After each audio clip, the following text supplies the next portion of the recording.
नेत्याला दुःख होतं. मराठ्याची पायदाशी ती म्हणतेच 96 कुळे आहे का नाही का 6 नंबरचे काय माहीत. पण आमचे पोरं मेले.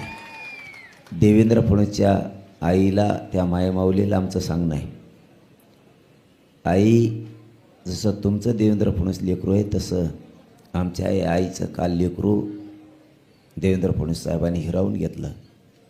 आई एक शब्द तरी त्या लेकराबद्दल बोलतात तर या लेकराबद्दलही बोला अशी आमची अपेक्षा.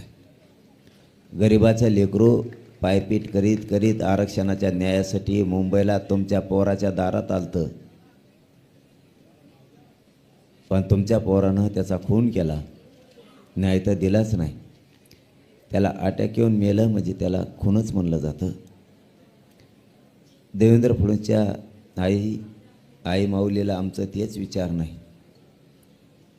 तुमच्या लेकराबद्दल तुम्हाला जितक्या वेदना होत्या, आईचं काळीज तुम्ही देवेंद्र फडणवीसची आई यात. आईचं काळीज तुम्हीच जाणू शकता, दुसऱ्यासुद्धा आईचं काळीज कसं असू शकतं.